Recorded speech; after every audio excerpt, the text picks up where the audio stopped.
So the stories and the suffering that we see and we experience and the challenges that go with it. I was just sharing with one of the residents, actually a tenant today, who came up in the cafe and I asked her, how are you doing today? And she said, well, I'm in a lot of pain. And she said, and she went on to talk a bit about that. And automatically I'm starting to feel, oh yeah, I'm feeling that empathy and drawn into that with her, and just realizing, you know what, I've experienced pain in different ways, but I don't have an ongoing chronic severe pain like she is, and so learning that resilience, it's talk to us about that a little bit, the resilience and the ability to inspire. Right. And I think you're right, what it did to you in that interaction. So that's an everyday experience for healthcare. Right. And so I like to talk to healthcare workers about making the distinction between the pain. And I'll talk about pain in a minute, but pain is one thing, but suffering is what surrounds the pain. So suffering is trying to is the story of what that pain means, or the story that surrounds the pain. Right, so there are some people who experience pain who will say to me, "Yeah, I have a lot of pain, but I know that's the disease, and I'm looking, the pain is part of my life, but I'm not letting it define my life." Right. Other people will take the pain and move it into a suffering level, that here's the story of my life. My life's always been this way. Right. And then as I go to it, I start to understand, that suffering and the story of what has happened is the world in which they choose to live. And so I think dealing with pain, Philip Yancey wrote the book, Pain, the Gift Nobody Wants, right? Right, yes. And why on earth can we call pain a gift? Well, first of all, pain tells us we're still living. Right. If you want to be totally pain-free, you're dead. Right. And we know that the older we get. Yes. Pain is part of life. Yes. Yeah. It also tells us that things are not always right. So pain can focus us into an area of our life, and a good way. I mean, if you fell out here and you could hardly walk, that pain tells you to get it looked after. Right. So you go, you get it x-rayed, maybe you've broken an ankle, you get it casted, and in 6 weeks or so, you're going to feel better. Yeah. Not to pay attention to pain only creates more problem. Right. So, in fact, it can be deadly. Yeah. So pain is the first kind of shouting to us to say, hey, you may need to pay attention to this. Yes. Yeah. So when the healthcare workers, and here's the challenge, we're with people in pain constantly. The danger is not to pay attention, not to listen to the pain, or to simply push it off. Right. So two ways in which I talk to healthcare workers. I say, first of all, is the pain trying to alert to something we need to pay attention to? Right. Secondly, what's the suffering surrounding that pain? Why are they, if pain is being managed the best it can, and it's not necessarily something that we can really do anything more than we're doing, how are people incorporating that into their life? How do they see that? Has it taken over? Right.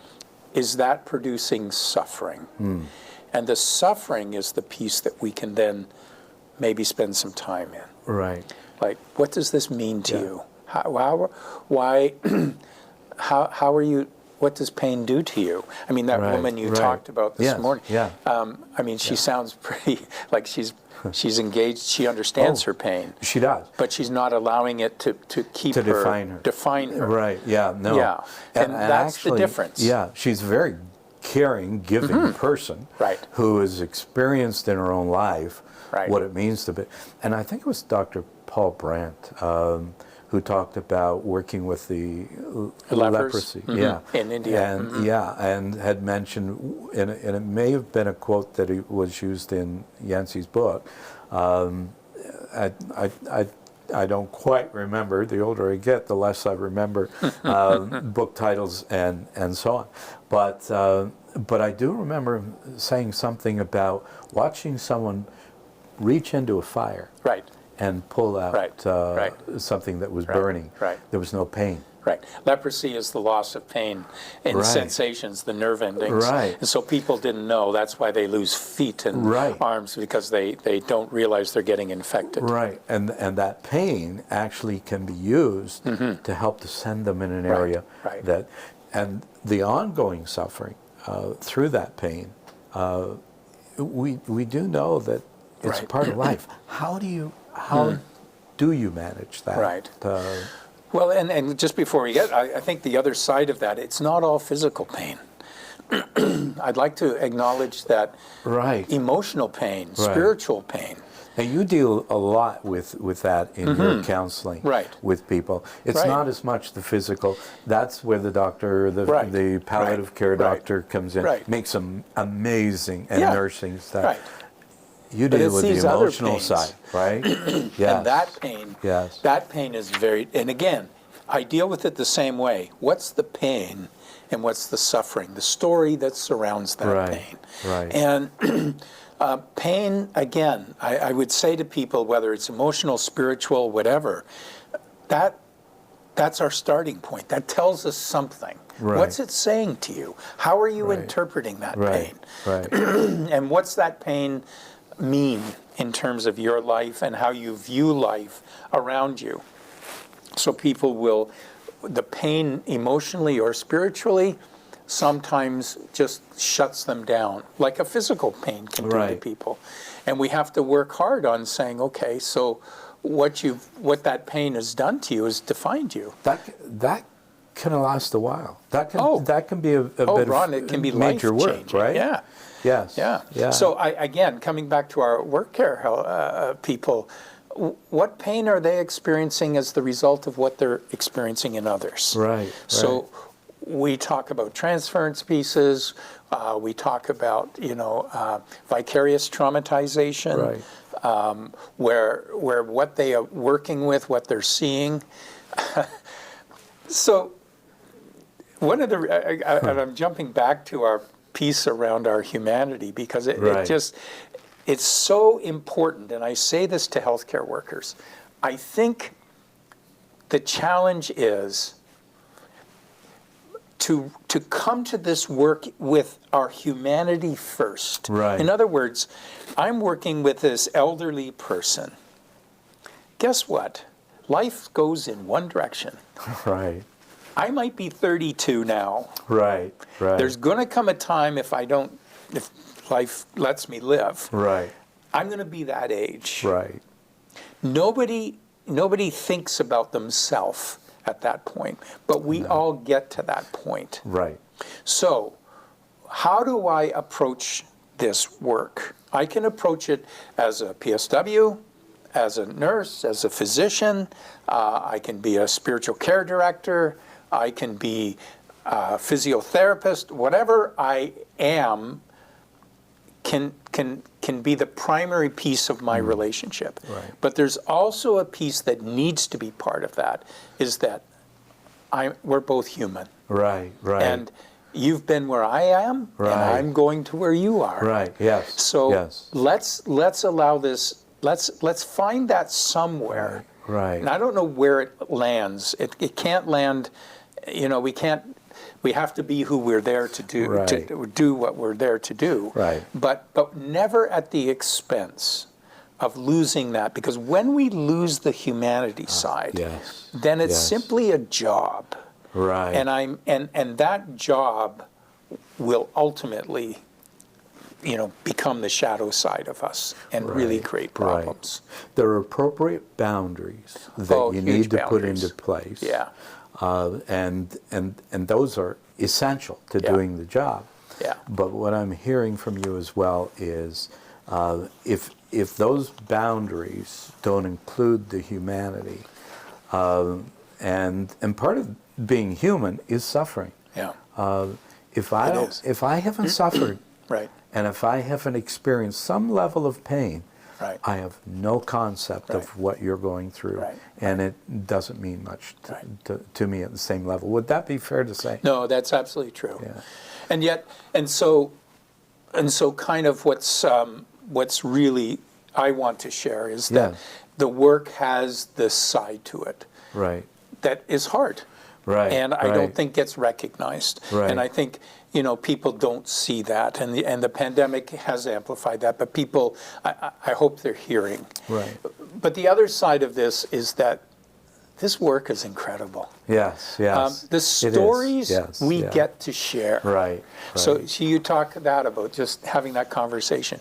What you're engaged in is the story of this woman's life. Yes. Yes. And the privilege. Right. And if we are doing our Right. work as healthcare, I know Right. that, we're busy changing dressings, doing this, doing that. Yeah. But while we're engaging people, Right. we're hearing the story.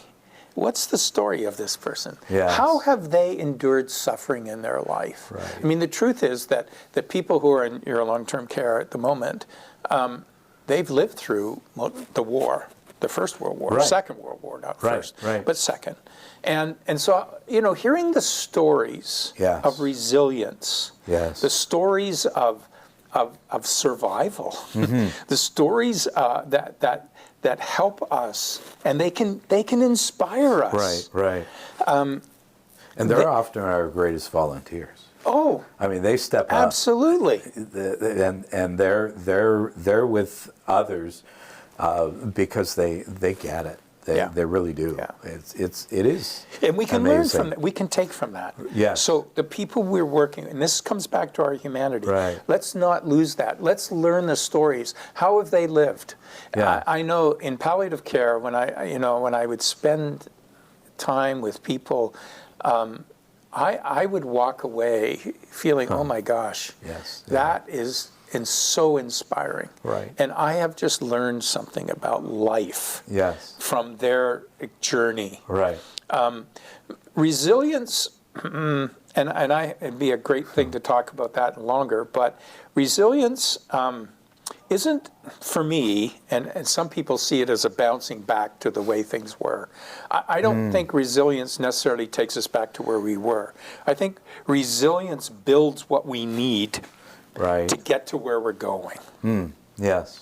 Because what has happened to us has just kind of prevented us from any kind of progress. Right. And it has sucked Yes. us into this experience, this situation, this Right. pain, this trauma, whatever it is, Right. that has overwhelmed our ability to find our way in life again. Right. And resilience is finding those pieces in us. And I believe, my own personal belief is that we all carry those pieces. Right. It's a matter of finding that and, Right. and what does it take Right. to find the resilience pieces Right. that allow us to deal with whatever life is bringing to us at this moment. Right. And that doesn't mean an instant bounce back, No. but it's a process that says, okay, and I'm saying in healthcare workers that we can see those things in the people we're working with. Right. They can help us. Right. And I think this work Right. can bring us some great positive pieces around our own life. Right. And Right. and we need to feel good about who we are and what we do. So this is a time to ask a lot of questions of people who've been right there, right? Absolutely. I mean, I think questions are the greatest gift we have. Yes. Yeah. Tell me about that. Yes. Yeah. What's that? Yeah. What was life like for you? Right. Is this Right. the hardest thing you've ever gone through in your Right. life? And healthcare and people in long-term care and resident living, we're with people that we have that chance Yes, if we're yes, willing. Now, yeah. again, the system and what the pandemic has shown is that often healthcare workers are just go, go, go, go, go. Don't have the time. They don't have the time. They're driven, yes. And when we And take push. that away from them, Right. the ability to do that with them, Right. we suffer as a nation, as a society. We suffer Right. because it becomes a job. Yes, yeah. And I don't think healthcare workers ever, in my experience and talking to them, chose this profession just to get a paycheck. No. I shared what, prior to our chatting here now, I mentioned to you about a mentor, someone that I highly respect, who said to me one time, he said, Ron, no one shows up to work to do a lousy job. Exactly. Nobody applies for a job and takes that job on and said, I can't wait to get there to do a lousy job. Right. And his challenge to me was, it's up to us to help them to find ways to do the job the best that they can, to bring out the best in people who we work with and who we serve, and because we're serving others and we want to do it at our best. Right. And so it's really gathering, and this is the time probably to ask the questions, okay? It is. How do we best serve you? But it will take courage. Yes. It will take courage and some risk. Right. But again, I'm hopeful that we're hearing and that we're willing to do that. It's interesting, the research, Ron, that shows the research about healthcare workers, and this is, over the years, this isn't the pandemic, has demonstrated how that healthcare workers say that the work that they do makes them better humans, better people. Right. It makes them better at their job. Right. They learn as they go, and they're anxious to do it. Yeah. But it really has an impact on their own personhood. They're better people. Yes. They feel like there's growth. There's personal growth that they've experienced as a result of the work that they do. Healthcare workers have an appreciation of life that I think comes because of what they do. An appreciation for their own health. And in a way that does. And that can often affect their priorities in life, too.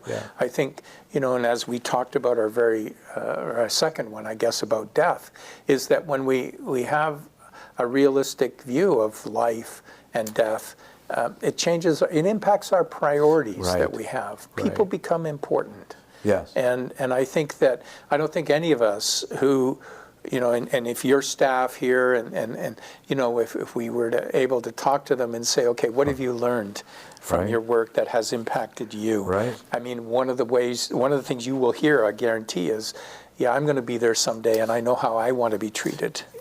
And I want somebody to treat me. So that's what this work does to us. Unless you're cold and you're only there to get a job and a paycheck. But I don't believe that's the majority of people. I would agree. I would say that's not the majority of the people that I see. And the majority of our staff don't fall into that category. No. But some of them have fallen into a category where during the course of time, they've depleted their energies, and we can talk about that the next time, I think, as well. How you address that so that you don't reach a point where you flatline. And that's the key. We want to keep them healthy, not just physically, emotionally. So and that's where I'm going to say that's going to take some courage, because this pandemic has just shouted the cracks in the system. And so we need to ask some serious questions that mean more than just putting a sign in the window. Are we willing to say, what is the work that we're doing? And can we help them in the work they're doing? Can we support them? Can we validate them? I think this work, and what I say to healthcare people, it's a gift. It really is a gift. But it's no longer a gift that we can appreciate if we're just overwhelmed and extended and stressed and angry ethically at pieces. Yes. So we'll never appreciate the gift. Yeah. But it is the Right. work itself. I think it's been some of the most meaningful period of my whole working career. Right. And the lessons that I have learned from it, the life lessons from the stories of people that have shared with me. Right.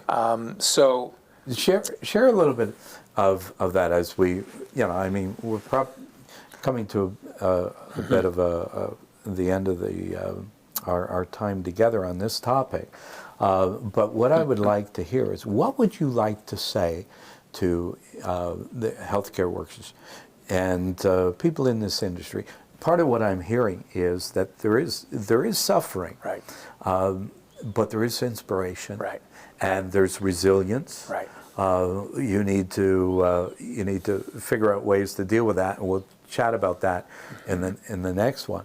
But also looking back, that this industry, there were some gaps, and now we're at a point where we can make a difference. Right. It's almost like we're at a fresh start. This pandemic has beat the daylights out of us in many ways, but we're at a fresh start. I had never heard about the rehabilitation. Well, there wouldn't have been rehabilitation centers for the COVID recovery. There wouldn't have been any before. But I didn't even know that they were ongoing until I saw a documentary this weekend. Yeah. And it's a whole fresh, new that came out of pain and suffering. Right. But when you watch the staff celebrate the step-by-step recovery of some of those people, it's absolutely amazing. Yeah, I guess I'm both worried and I'm hopeful. Right. Okay. Yes.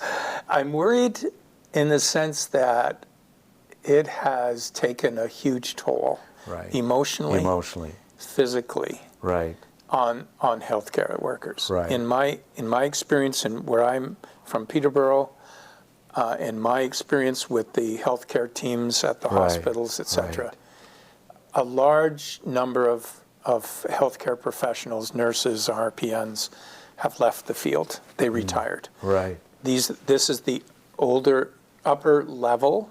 Right. And I'm talking upper level at a young age of 55 and up. Yeah. Who normally would have stayed on, but this has pushed them over, and they just they don't have the ability. Right. Or they choose not to allow it to destroy them. Right. So the challenge for me is that we've lost a lot of our experienced staff. Right. A lot of our experienced healthcare workers. Right. The rest of the healthcare team it is at the edge of the precipice, to be honest with you. Right. I see them at the edge. Right. It has been so difficult. And again, the pandemic has only brought to surface the ongoing issues that healthcare deals with. Right. That's the worrisome side.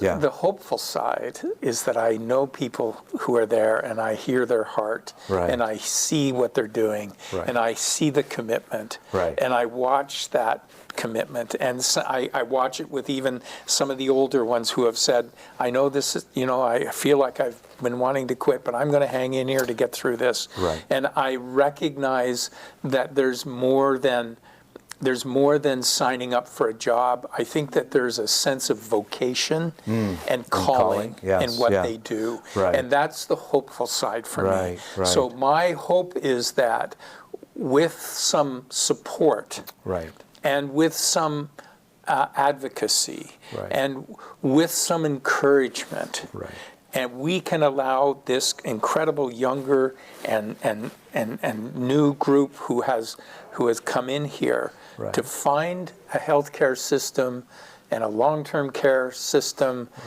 where they will just, again, find that way to be collectors of stories that engage in their own life. Yes. So on a personal level, I carry a library of stories. And I want to be sure that they're in place where I'm not falling all over them. But there's stories that all of a sudden they'll come back to me. Oh, I remember that person. Yes, yeah. You know what? I remember what they said in the face of this. Right. And wow, I need to, that's important to me.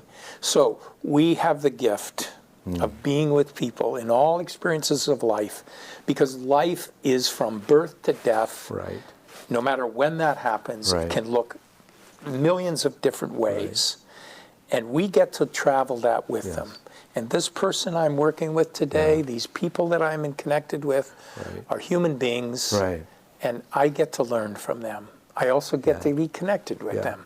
And they get to have my experience and my joy. Right. But I get to share that with them so that I walk away with something. So it's a great, you know, healthcare profession, it's a great field. It's been a tough go.